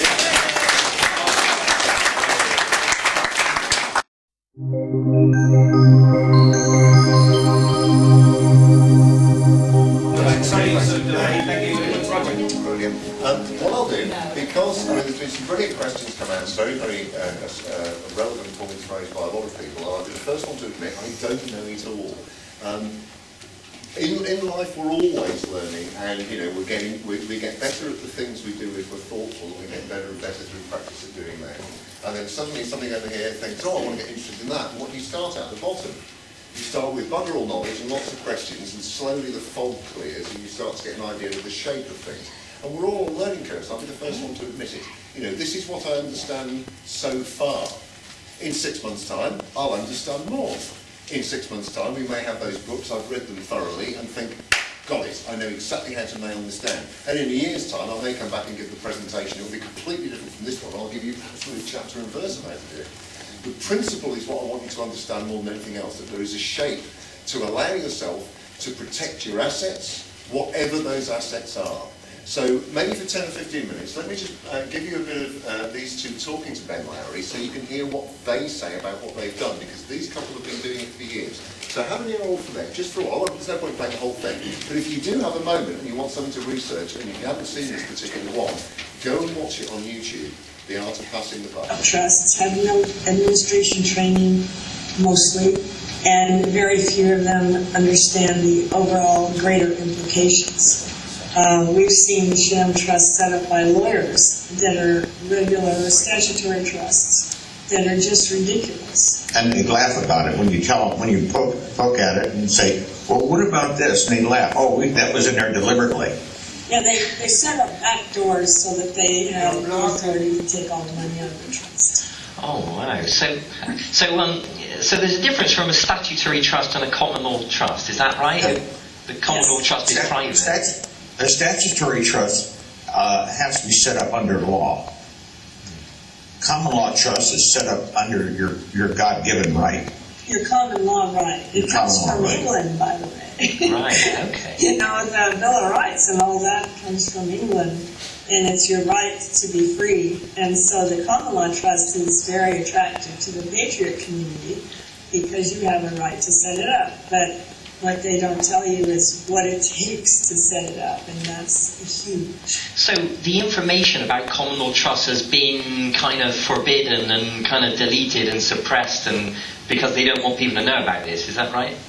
Right, it's a big power game because the ultra-rich, of course, have common law trusts. And what is in the common law trust that is so powerful is called trust certificates, which are available in scads of information on court cases in the United States. And there's always a discussion about, and they created the trust certificates incorrectly. All right. Well, if you back it out and re-engineer it, you can eventually figure out how the trust certificates should have been used. But the trust certificates are deceitful to setting up any kind of financial system anywhere at any time. And so if you can understand how to set up trust certificates in a trust, you can also understand how to set up a bank or a country or anything else. This is where they really don't want you to know how to do it. Right. And with the common law trust, it's a private contract. It's like a contract between you and I, and nobody else is involved. And as long as it's not against, it has nothing in it that is inhumane or violates any particular law, the government has no say-so in the matter. It's a private contract. They can't even really look into it. So that's something they don't like, because if a lawyer sets it up, they can look into it. So, and also with the common law trust, all the documents are private if you want them to be. If you don't want them to be, they can be public. That's when a person has a common law trust, they will find out. They'll say, well, it has everything set up in a blind trust, and they died. We don't know who the beneficiaries are. That's because everything is private. In a statutory trust, it's filed in the counties, and the names of the beneficiaries are given. And I had this happen to me because my father did a statutory trust, and he had filed it in the county, and the beneficiaries were named in the trust. There are people that go through these county documents looking for that information, because if the beneficiaries can be identified, then there's an assumption that the beneficiaries have all this group of money, right? And so they become targeted. So if you are ultra wealthy, if you're one of the big international bankers, you do not want to have your beneficiaries known because they're targeted. So you have to think like a huge, mega, psychopathic international banker to really understand the issue of privacy. Privacy is so key, right? And so with a common law trust, you don't have to file it with the county, but a statutory trust you do. Oh, I see. Now, I've heard people say that the United States of America is a trust, or Canada is a trust. Is that correct? I've heard discussions and lectures on it, and I've heard people referred to as beneficiaries, like the Social Security is a beneficiary. People are the beneficiary. But I don't know what kind of paperwork or what kind of legal standing the original trust was. It's not really a trust, it's another word for it. And the people themselves are the beneficiary of the country, are the beneficiaries and the holders of the countries. It's a protectorate is what it is. It's called a protectorate. The government is responsible for protecting the people of the country, and the people basically hold the assets of the country. I do know that there is a reference and there is documentation called the Lewis Pasteur, I think I've got that wrong, trust. And there is actual documentation of that trust, and it did hold all the railroads and utilities and half the land in the United States. And it was held by the royals. But what I know about that trust, Louis Pasteur, I think. Pasteur. I'll send that to you later. I can get the exact name. I'm sure I have that wrong. That trust was held by the royals, and there was a lot of trust certificates involved.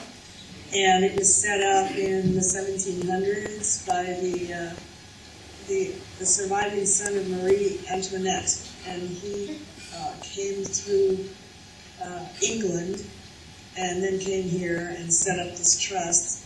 But the trust is in, understand, some sort of court, because the trustees, of course, absconded with the assets. What else is new?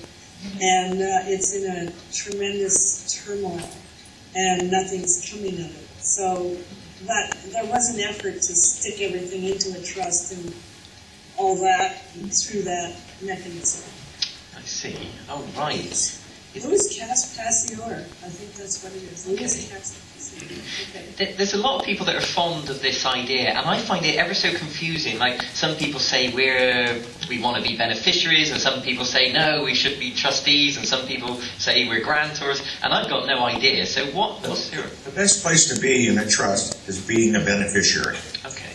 You get all the milk, and you don't have to pull the cart. The trustees have to pull the cart. Right. And the general manager has to pull the cart. So if you're going to be anything, you want to be riding in the cart. Let's go through them very simple.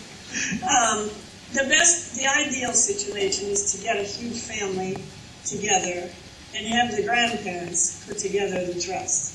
And it would even be better to have 2 or 3 sets of grandparents set up a mega trust. But let's just say my grandma and grandpa decide after they've made their millions to set up a trust. So they consult with people who have knowledge, and they pick their trustees. They pick 2 trustees. People they can trust, people who care about their family. So let's say grandma and grandpa are A and B, and the trustees are C and D. And so C and D meet with A and B, and they meet with counselors, and they together decide how this trust will be set up. And the details in that trust are, part of them are pretty standard, and part of them are very specific and detailed. Like, let's say they have a beneficiary that has a disease and chronically ill and may die at an early age. In the trust indenture, there's usually some instructions about how to handle that kind of situation. There's all kinds of details about who inherits what, and in what order is the inheritance. There's details about medical, how to handle medical things, how to handle emergency fund things. There's a whole bunch of personal stuff that the grantors have to decide about, and the trustees need to be involved because they're the ones who have to administer it. One other thing about the trustees cannot be related to the grantors. They can be cousins or cousins far farther back, but as far as being brothers, sisters, or children, that doesn't work. Well, it has to be one of them is not related. But it's better, in our experience, to have both of them not related. Because the ugly stuff that starts happening when you get a relationship in the trust, as a trustee, is just too complicated for words. Right, I see. So I won't carry on because obviously you can see this for yourself, you can do this research for yourself. I just wanted you to hear it from them rather than just me. And what they've done in their second book, which you saw in that, is all the minutiae. This is why I say it's a way of life. Well, I was talking outside with you yourself, and we were saying that imagine the situation where we've got this going on. By the way, you really don't want that. Cherie Blair, you probably remember years ago when Tony Blair was Prime Minister, she ran a blind trust for him. How blind was that? They were across the breakfast table talking about that every day of the week. You can bet their ass they were. In other words, Tony knew exactly what was going on in that blind trust. He wasn't blind at all. But it was a way of him avoiding tax. And now he's getting paid a fortune by JP Morgan. That's exactly what he wants to avoid. And I would hazard a guess that Tony Blair doesn't pay any tax. I'll tell you who else doesn't. Christine Lagarde, the debt whore from the IMF. She is complaining that the Greeks aren't paying their tax. She doesn't pay any. Nothing like hypocrisy, is there? So let's take a situation. Let's say we've got family trust A, and remember, don't use the word family, I'm just using it for now. Family trust A, and this good gent over here has family trust B, family trust B, and obviously his family are down here all beneficiaries of this trust. And we're beneficiaries up here. We're all beneficiaries up here. But we need some trustees, and that's the point she's making. Beneficiary. We need some trustees. And what I was saying is, when you set up this, in front of it you should have a legal trust, which is what we've done with the Sanctuary Trust, which has no assets. So there's nothing can be foreclosed on. And likewise, they did the same down here. And they set up their own legal trust. Let's call it Legal Trust B, so we know what's going on, and it has no assets either. It is a management agent, right? And what we can say is, well, hi, you know, we obviously have an understanding about trusts, and we know what we're doing and why we're setting them up. We need some trustees. I tell you what, if you want to meet with us, maybe on a regular basis, once a fortnight, whatever, and discuss this through, we will privately formulate a situation where you act as the trustees from your legal component for this trust, and we'll do the same for yours. In other words, there's no, what she was saying is there's no kinship relationship, so you're not going to get in-family fighting, and everyone here has agreed to vote for the people who come from his trust to act as the trustees here, and they voted for the people coming over there. So we have a mutual, equal interdependence. We are both relying on each other to protect each other's trust, so we have a vested interest tied up here. Does that make sense? That way, all of your family can still be beneficiaries. But what she's going on about the minutiae, it's why the second book costs quite a bit of money, is you need to cover for absolutely everything that can happen in life, which is why I say it's a way of life. What happens if somebody becomes ill? What happens if somebody dies? You have to have that carved into stone before that event happens, so that it can be dealt with, and everybody knows in advance that that situation will come into play when that situation comes into play. So there's no, oh, we haven't covered for that, well, I want his car. No, you're not having it. You know, there's none of that. How many people have had relatives die where, where if you like, the vultures have descended and the family started to destroy itself? Because what we did years ago, I had an aunt die. She married, but she had one child. That child was a blue baby when the heart's pumping the wrong way. But at that time of history, they had no way of dealing with it. It died within 6 weeks. She decided never to have a child again, and the pair of them worked, and they were professionally qualified and adept individuals. And she died with a small fortune, and she gave it to a housekeeper. Everything, including a rose bowl, the only other one of which is owned by the Queen. And that was given to her sister, who we inherited from, but all the chattels went to this aunt. And that rose bowl is, God knows how much that's worth, since the Queen only owns the other one. And the reason she got it was she was a teacher, and she never had a single failure. She taught 4 to 6-year-olds her entire career and never had one single failure. So rather than some sort of title, or, you know, make her, I don't know, a dame of the British Empire, the Queen just said, here's your retirement gift. And it has all the provenance. The Queen had Royal Stewart make both of them, and told Royal Stewart never to destroy the plans and never make another one. She gave the other one to the Queen Mother, which she then inherited back when the Queen Mother died. And my aunt used to have great fun coming into the lounge giggling and going, we'd go, what are you laughing at now? And she said, oh, the Queen and I have just been looking at our rose bowl. It's worth about, think of big numbers. It's, you know, given that it's got the provenance it's got, that crystal rose bowl is probably worth millions, just because the Queen owns the other one. Who would like to have that? Can you think of an oil sheikh that would like to have that? I bet he'd pay a lot for that. And they don't even know what they've got. So, you know, you've got to watch these things because disasters happen when people die intestate, when people put their wills up badly for some reason or another out of vengeance. That's what this takes all out. It takes out the heatedness of those horrible situations where somebody dies and the rest of the family descend and they're all clawing at the entrails of what's left of that individual. This tidies all that up. But that's what she's saying about the minutiae, is you want to get that sorted out, and it can be different for each. You may decide in your trust you're going to do it a certain way. It's private, that's completely up to you. It's not for anybody else to interfere. We may decide to deal with the same situation in a subtly different way. But as long as we're all agreed, then when it happens, it's just a matter of administering it. So what we get is your trustees come in, and as executor, basically I say, we've already decided this, here's what we decided, I give it to you, you give it to your trustees, and they action it. Because nobody from this trust can action it, you action it for us, and likewise the other way around.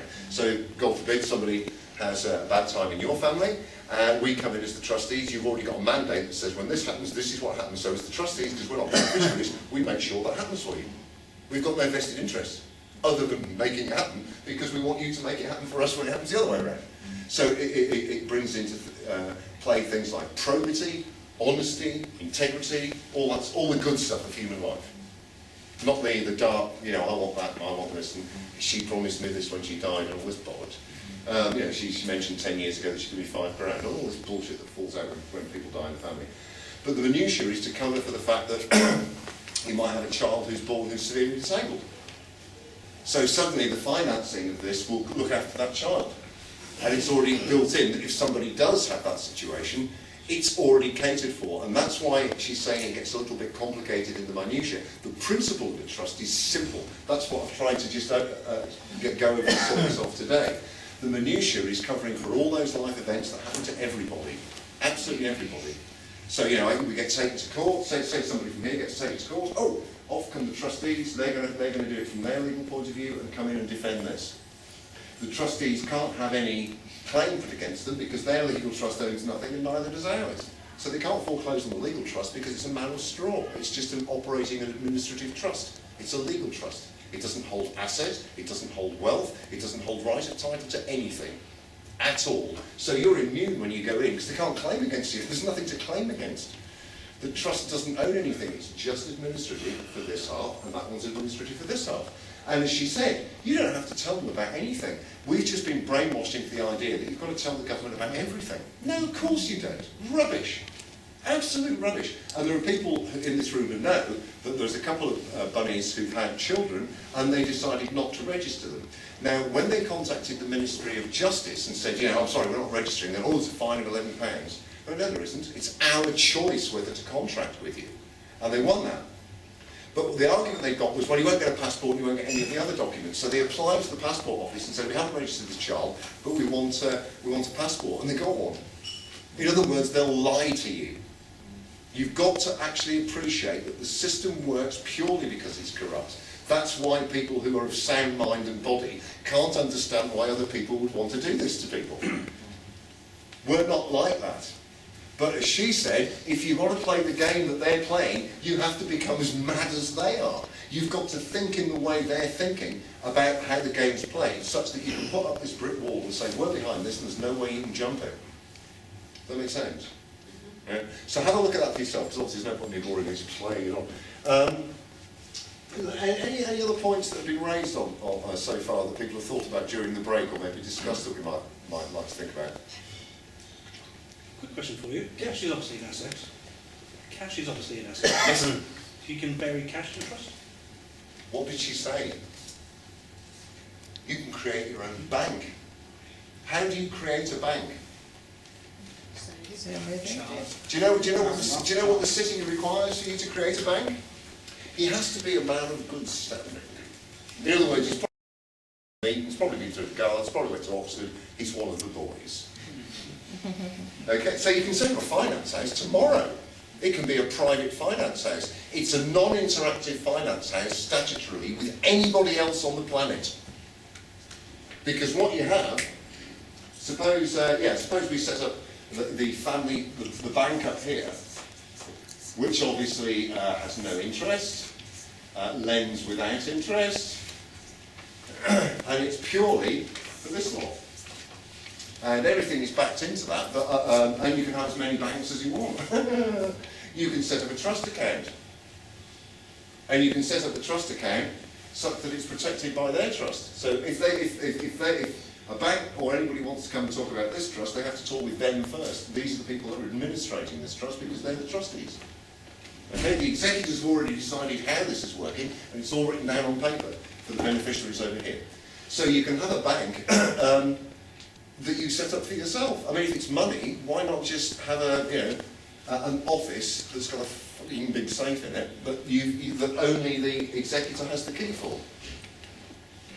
Does that make sense? And that money can only be taken out of the bank with, say, 3 signatures, as you would with anything, and that's what we're going to set up for the Sanctuary Trust. Didn't Philip Green do that for British Home Stores? He owns the Arcadian Group. He paid himself $1 billion tax-free because he paid it to his wife's bank account, and he said that's in trust, it's nothing to do with me. Yes. And then she just gave him the back out. In a way, you're a cigarette paper away from money laundering, but it isn't quite. Because the money wasn't got by ill-gotten gains anyway, so it's not laundering. But what you're doing is you're ring fencing it, which, and you've heard that phrase before. Remember that years ago, a bunch of people had put money into an organisation for Christmas hampers and it went tits up, and they all lost the money. Well, they asked why it wasn't ring fenced, so that it was protected, and because it wasn't, they lost the money. So they're saying now certain assets should be ring fenced. And another thing that's going to come about soon, banks in their foyers are going to have to declare how much of your savings are actually protected in law because of what's been going on. So they're going to have to have some sort of sign that says, we'll protect up to £75,000 of your assets. You'll get that back pound for pound. You go over that, if you've got 100 grand, you might not get the 25,000. And in fact, before the credit crunch hit, because I could see this coming for quite some time, I haven't had a credit card since I was 21. I'm 54. I haven't had a mortgage for 21 years, and I made money on both of the properties I took mortgages out on. I then stopped playing that game altogether because I realised what was coming. And I said to a load of doctors who I was palling with, who were husband and wife doctors, and they were making a fortune because they were husband and wife doctors, if you've got assets in your bank, play the eggs and baskets game because it's all going to go tits up soon.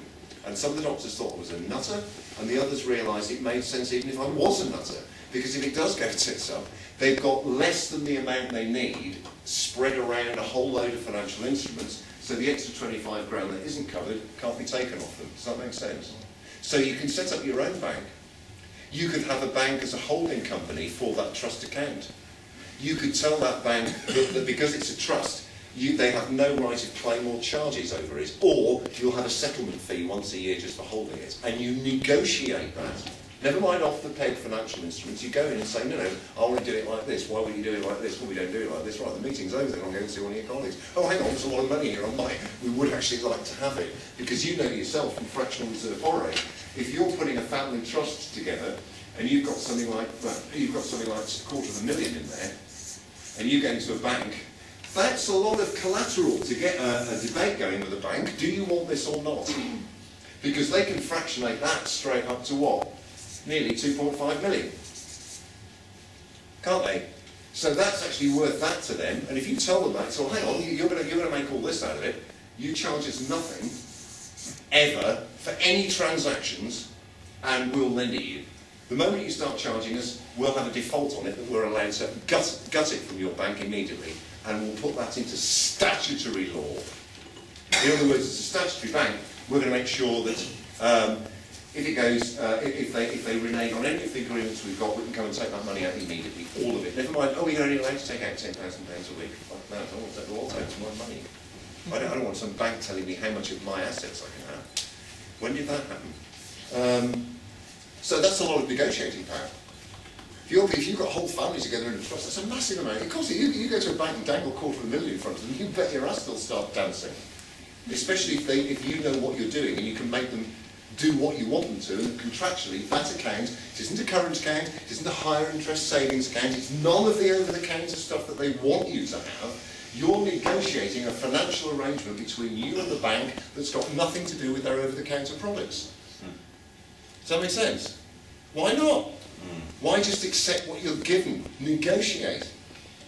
You've got the right to. Remember, at the very start, you can reserve all rights to do that, can't you? That's where we came in, how to reserve all rights. We've kind of run out of time. I do apologise because I've been looking at my phone going, go on, keep going, keep going. As I said, I don't think we can do the role play tonight or whatever, but this is part of the learning curve, and so I've got to say thanks very much for coming. Thanks very much to Roger. I hope I've started you off, if nothing else. Yeah, we have to leave the pub in about 15 minutes, so you've got 14 minutes and 59 seconds to go and harass and harangue. And as I said, we are trying to do these meetings on a regular basis, so thanks very much for coming, and I think we've got to say thanks very much to Roger. Thank you very much, Roger.